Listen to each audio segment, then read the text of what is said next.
I know, it's like, cool, just snow. Breezes outside.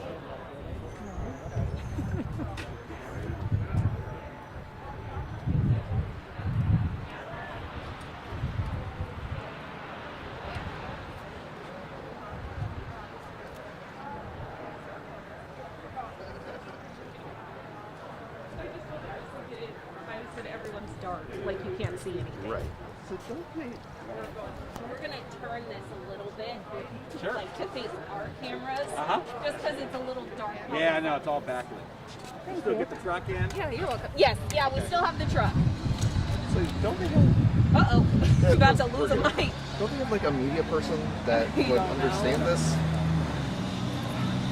Like I thought that Yeah. was acknowledged. Is that better? Oh, sorry. I mean, it just Can we see?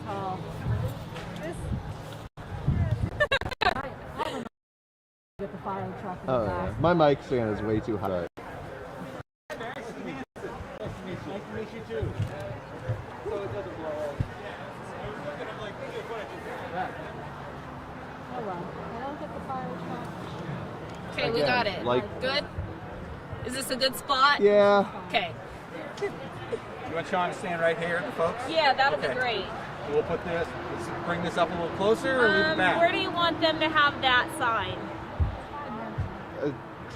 Again, It's we'll fine. get it in B-roll. Okay. Like it Okay, doesn't yeah, need we'll to also be. get it after they talk too. Great. So, thank you. Okay, I think we'll have.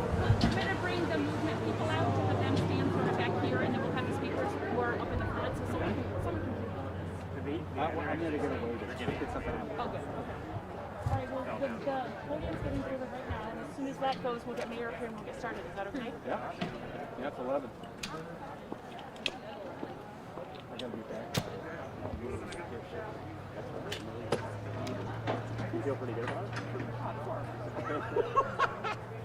You already do work for them? Yeah, we want Scott last year.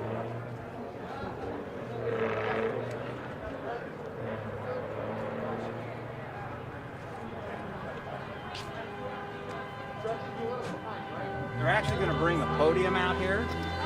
So they're delivering it right now. Hi, Eric. Hello, how you doing? I've never met in person. No, it's we're always on Zoom. Yeah, from your time we don't know each other. Actually, they're yeah. Good. It is. Timing's good. So let's get it. Oh, there's Ben. Yep, Ben's here. Ben. Yes. Hi, Ben. No kidding. Very good. I had to shoot on 24. I know you've connected with Beth, which is great. Yeah, we're going to be down there. Not saying that nationally. She did. Yeah, no, I was like, Yeah, so we I'm down and it was back up, Greg. You got to improvise. She's a contractor, right? She's with us until Friday. She's going to take some time away, and then we're going to get her back.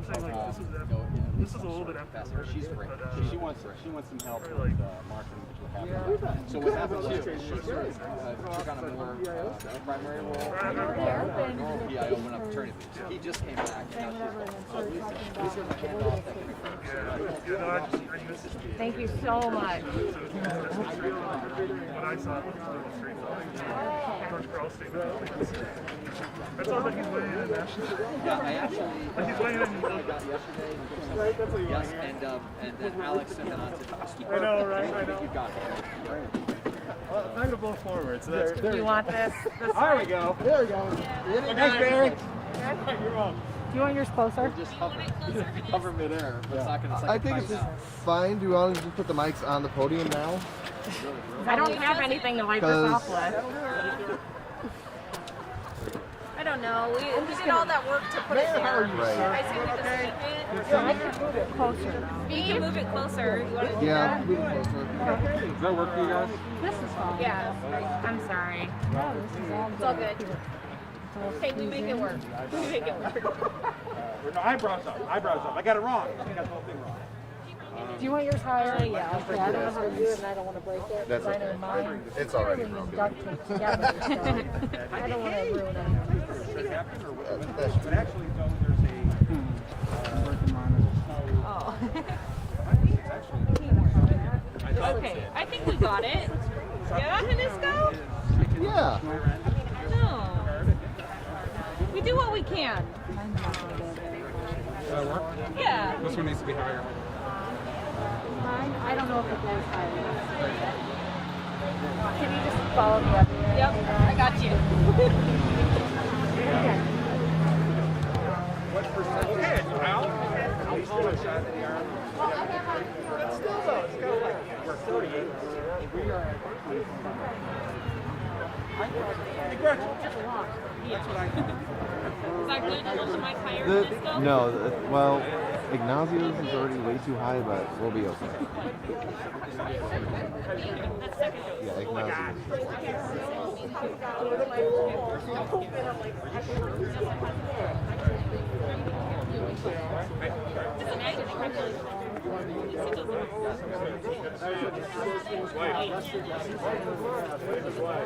Kind of line them up on the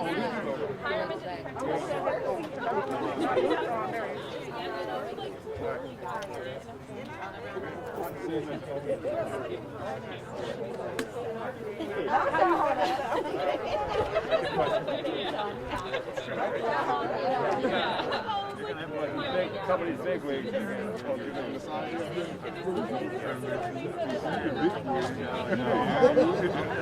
Young man.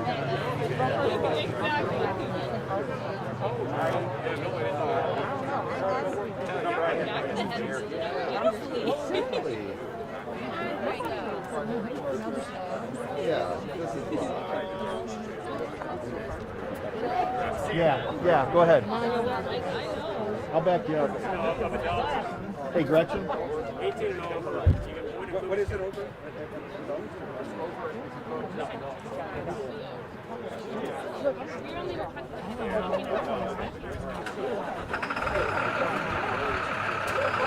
Well, it's a serious business if the movement is here, I tell you that.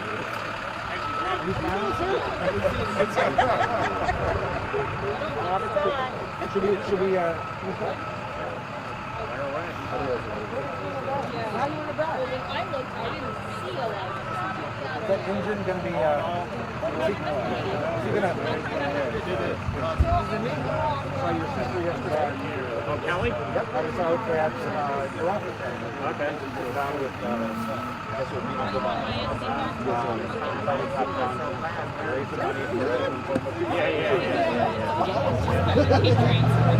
you know what, we're never going to be sort of quiet.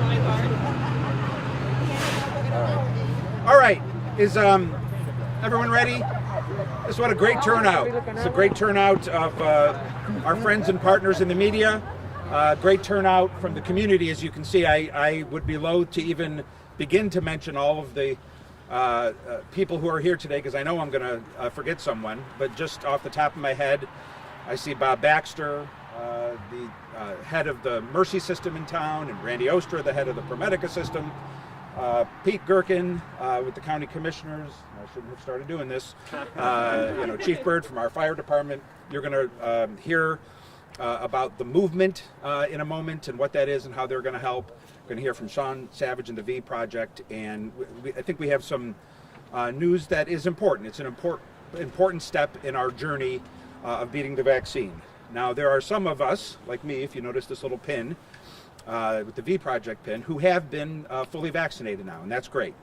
When you look at our percentages, in terms of adults who have gotten at least one shot in the arm, we're at about 50%. Might be a little higher, a little lower, but it's close to 50%.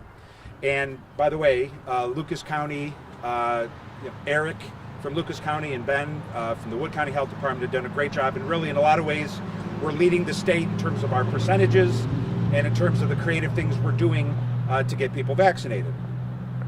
Up until today, up until about this moment, the goal has essentially been getting people to the vaccine. We're beginning to transition now and looking for creative ways to get the vaccine to the people. All along, we sort of anticipated that once we got to about 50%, which is where we are right now, that it was going to get a little harder. That the people who were anxious to get their shot the people who were most enthusiastic about getting vaccinated would have gotten it and would have comprised that 50% or so percentage that we have. And that's what's happened. But now we're to the point where demand is starting to wane a little bit. Yes, there are people who just ideologically don't believe in the vaccine and are never going to get it, I suppose. But there's also an untold number of people in our community who aren't opposed to it, but it hasn't been easy for them to get it. Maybe getting in the car and driving out to the rec center isn't the easiest thing or a top priority given the needs in their lives. Maybe they're homebound. There could be any one of a number of barriers that have made it difficult for them to get the vaccine. And so as we push toward the final 20-25% that we need in order to reach herd immunity, we know that we have to adjust our approach to begin finding ways to bring the vaccine to the neighborhoods and to help look for other ways to get people engaged and vaccinated. So what we are beginning this week is a move to canvass the neighborhoods of our community, beginning with the zip codes where vaccination has been at the lowest, and to try to truly, in a door-to-door grassroots sort of way, get people focused on the thing they need to do to get back to what we all want to do, and that's live our lives, free of restrictions. So we're in the 43607 zip code because, according to our numbers, that is for whatever reason, that zip code has the lowest percentage of vaccination right now. So we're going to start in 43607, and we're going to progress through zip codes in sort of a reverse order, addressing first those zip codes with the lowest participation. The movement, who we're going to hear from, is part of our partners that is used to grassroots activism, and it's used to hitting the streets and working at the door-to-door level. They're going to be a part of it. But before I turn the mic over, one other service that we're offering as we begin to canvass it is still over my shoulder. You'll notice a fire, what would you call that? A life squad ambulance? That's a medic unit. A medical unit. Medic unit? Yeah. All right, that's a technical phrase. As Chief Bird just pointed out, you'll see that we have a Toledo fire vehicle that is going to, that will have vaccines in it, and that will sort of slowly make its way through these target neighborhoods in rough coordination with the volunteers who are going to start canvassing. Now, we have been, as we've planned this logistically, obviously we didn't want to take firefighters out of, off the line, as it were. We don't want to take anyone out of service. So we are coordinating units like this to make sure that we are still able to fight fires and provide emergency care as we need it. So this, the fire vehicles that you will see as part of this project, it's not going to be a 24-hour day, 7-day-a-week sort of operation, but several times a week, coordinating with our canvassing efforts, you will see a friendly red Toledo fire vehicle following these volunteers. And so the notion is, if there's someone who, is not against getting the vaccine, but just hadn't, for whatever reason, didn't have the time or the energy or whatever to, get in a car and drive, 20 minutes out to the rec center, that equation might be a little different if they say, well, geez, it is idling in my driveway right now. I suppose maybe I'll just run out and get that shot right now. So that's what we're trying to do. We're looking for creative ways to increase the numbers because if we want to get back to the life that we all want, we need this final 20-25% to become vaccinated. So today is just another, it's the evolution of what the VProject is all about. And I personally want to thank everyone who was here, and I'm hoping I didn't miss anyone who wasn't going to speak at any rate, but very thankful for all of the partners and the grassroots effort that's going to continue this effort. And when I think of the VProject and think of all the work that's been involved with it. The name that comes first to mind for me is Sean Savage. I don't know if he has a title, president, potentate, grand executive of the VProject, but the VProject has been his passion and his brainchild. And I'm going to bring him to the microphone next for him to give comments as we move forward. So, Sean. Thank you, Mayor. Appreciate it. And thanks everybody for being here. I'm excited because the VProject, which as you can see behind me, it stands for Victory Over COVID-19 Through Vaccination. We have hundreds of community members, community leaders that are involved in this project. And what's exciting to me is to a T, every person that I asked to get involved in this project said yes. And that speaks a lot to what Toledo, Northwest Ohio is all about. And as the mayor mentioned, this is a pivot point for what we're doing. So we have a four-part strategy that we're announcing today that's beginning today. And the first on there is the call center that's starting tomorrow night. There'll be tens of thousands of calls, outbound calls made to the community, to members in the next 8 to 12 weeks. And the focus of those will be to see if people have questions regarding the vaccine, and then also to help people get scheduled for the vaccination. So that call center launches tomorrow night. The canvassing effort led by the movement and Tina Butts and her group, we're excited. They have a proven track record. They know what they're doing.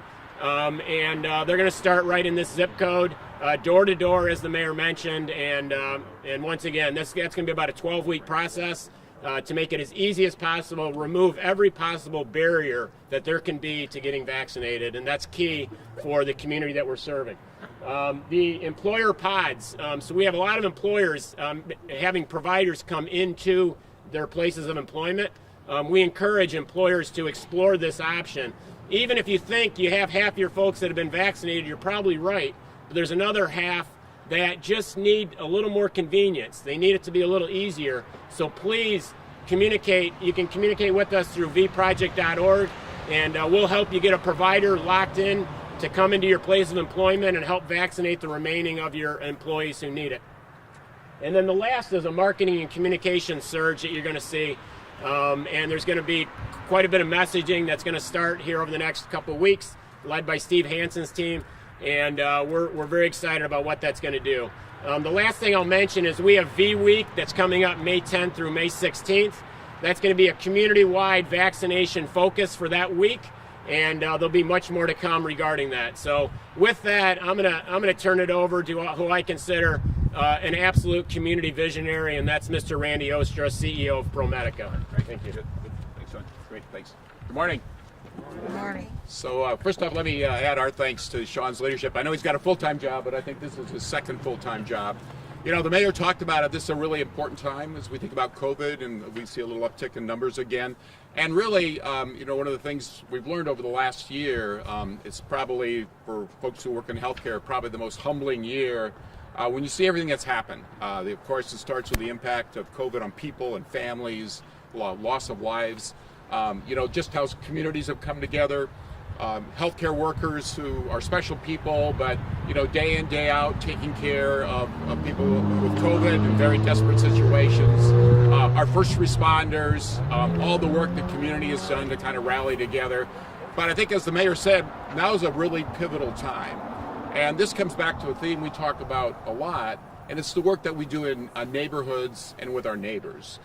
When you begin to look at what we learned from COVID, one of the shocking things, I think, to a lot of people was how it impacted the minority community and those that live in poverty, below the federal poverty line. We have almost 50 million Americans who live below the federal poverty line.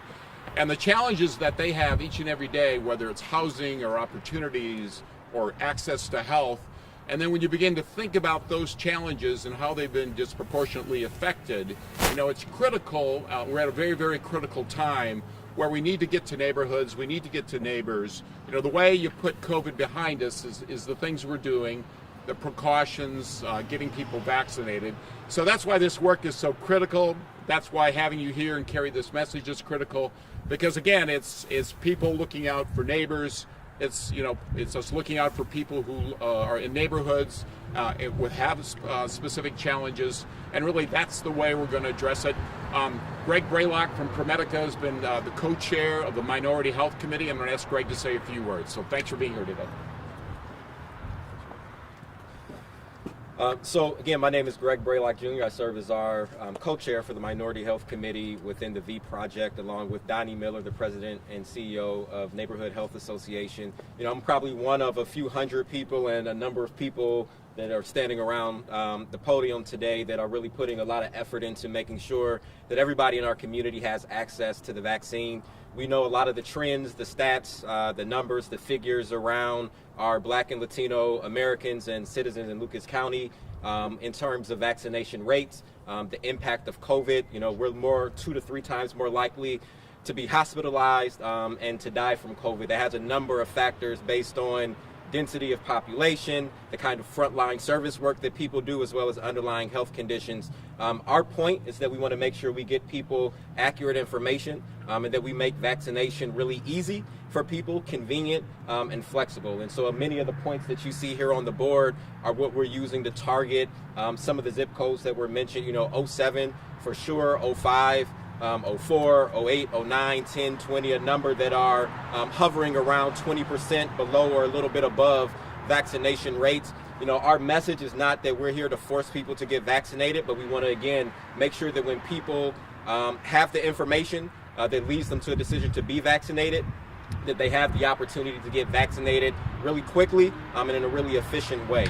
And so as we think about the strategy to make sure we begin to engage people more aggressively in vaccination and presenting them with an opportunity to be vaccinated, how we mobilize volunteers as well as staff to help get into neighborhoods, really feet on the street to make sure that people have information, are becoming vaccinated is really key. And so working with the movement, who you'll hear from Tina Butts in a second, as well as other organizations, across the city, the county, as well as a number of different nonprofit and community organizations that are doing work across the city in different zip codes, different parts of town, is really, really important. And so this is a coordinated effort, one that everybody is going all in on, and we expect to see much more improved results as we move forward because of it.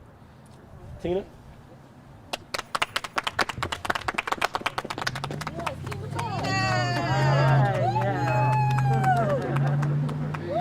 Listen, my name is Tina Butts. I am one of the movements. I don't want to have a title on it because first and foremost, we are a team in this community.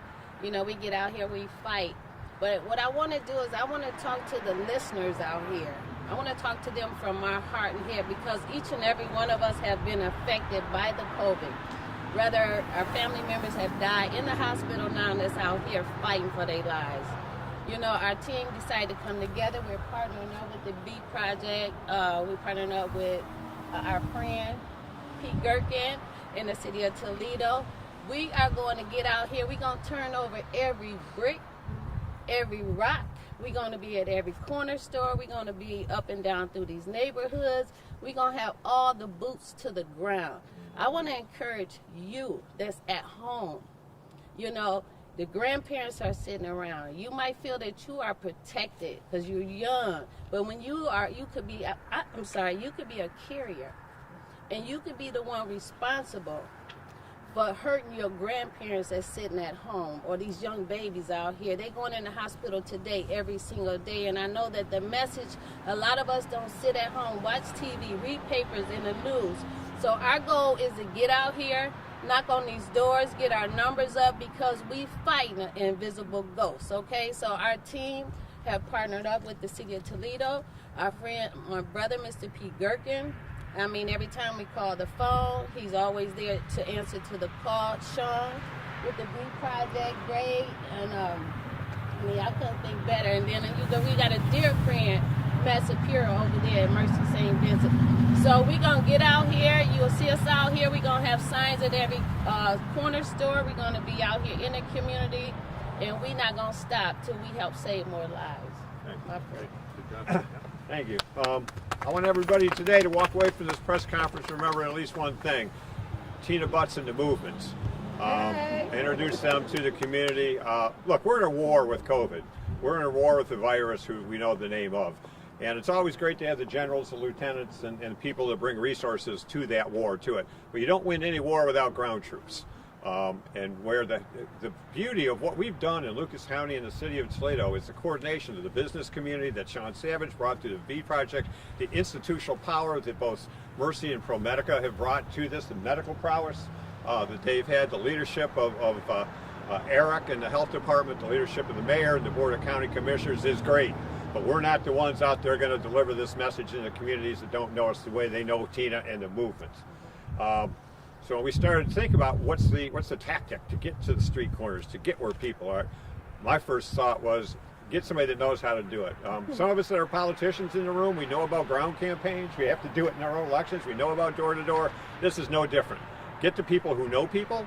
Get the people who can deliver the message with the right competency. Get people that they trust in these neighborhoods, and if you do that, we're gonna be successful in these under-resourced neighborhoods. I'll say right now, I would guess that Tina and the VProject and everybody out here, especially with Tina's help, we've probably put 8,000 to 10,000 shots in arms because of these people in partnership with all of us together. That's unprecedented, and I'm not sure there's any other community in Ohio that's doing what we're doing. The corporate community, the institutional community, the government community, the private sector, and people on the streets. We're going to win the war in COVID because we have generals, we have lieutenants, and we have the best ground troops in the state of Ohio. Sheena, wait. I'm going to do this. Sheena Barnes is a school board member here, and I know, Mayor, you missed somebody, but thank you. She's the kind of school board member, she's out there every day on the corners with these people doing the work. So thank you, Sheena.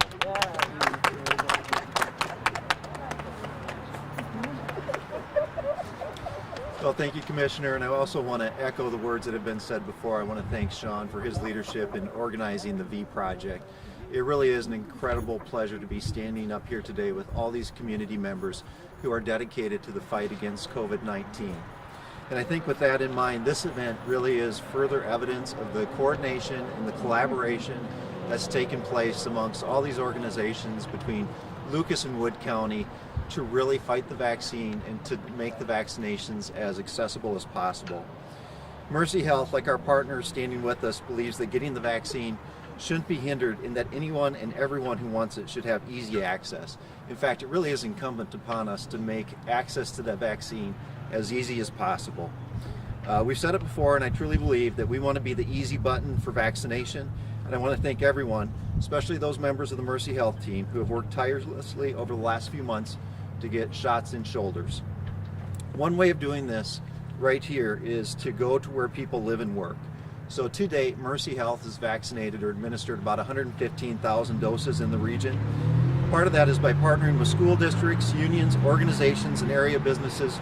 Our teams have created opportunities to administer vaccines to all eligible recipients in a location where they feel comfortable and it's convenient. Mercy is grateful to all the organizations that have referred to us and the confidence you have in our team. Initially, we provided closed pods, or I'll also call them employer-based clinics, simply to make it easier in our community. But there were some unintended and surprising consequences to this as well. In our employer pods, for example, data showed that the African American population was representing about 20% of the vaccinations that we administered in our employer pods. That would compare to about a 5% rate in the open pods in the mass vaccination sites. So that was a pleasant surprise for us as we looked at vaccine equity. Also, we noted that the no-show rate in the employer-based clinics was significantly lower than the open pods. So another evidence of really seeing access being easier when we can take the vaccine to where people are working. So by partnering with schools, we were able to vaccinate more than 1,500 students and their family members in both Lucas and Wood counties. So as you can see, this type of vaccine clinic has proven successful throughout our community and is an important aspect and part of the tool set to improve vaccination in the area.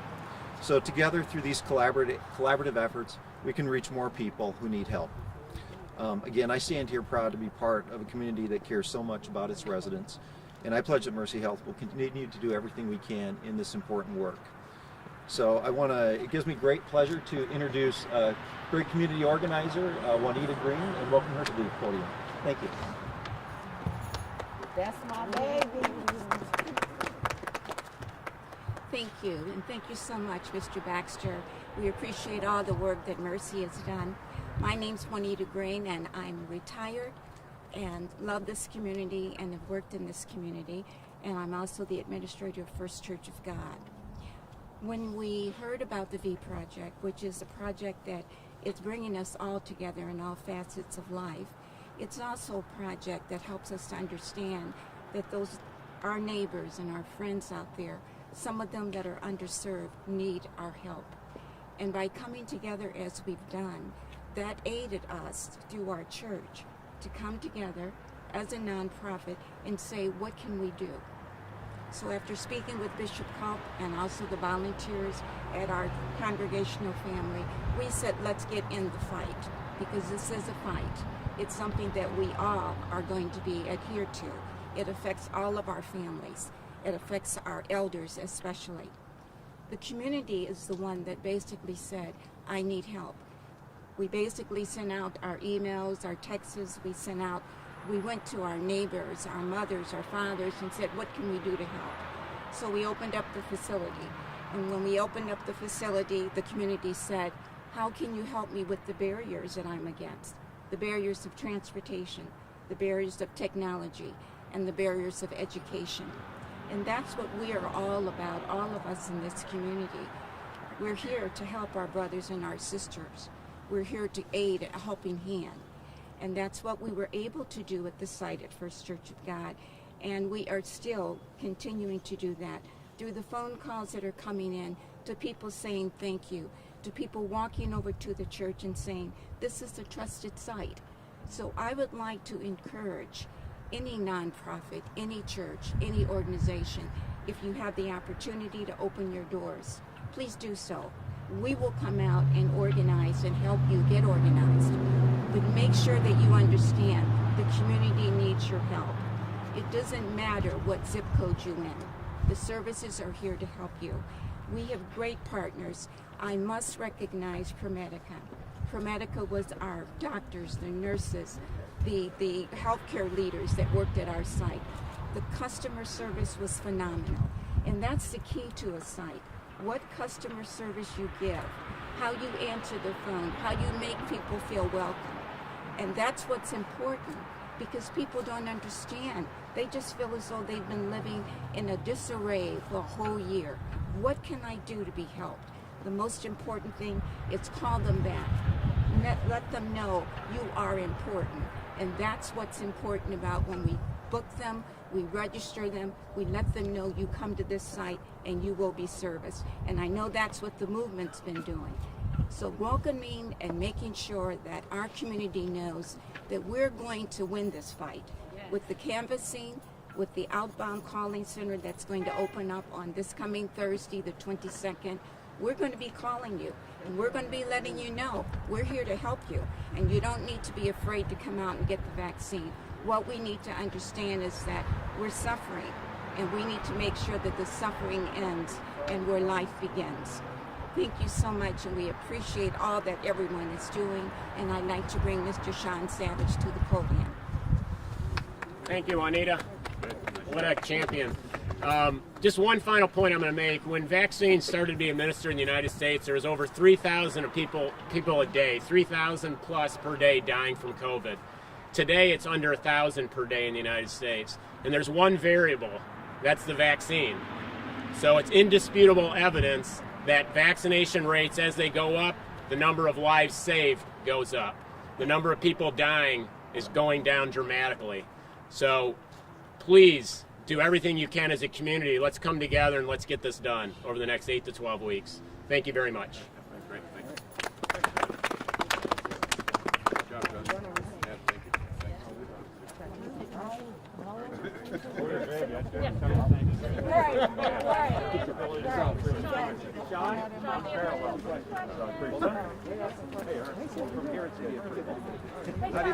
Oh, sure. So, how are you ensuring if the object is finding people at home at their own convenience? How are you ensuring the follow-up? Oh, they're gonna schedule those. Okay, so the question was, if somebody gets vaccinated at their house through the canvassing, how do they get their second vaccine? They will be scheduled at that time.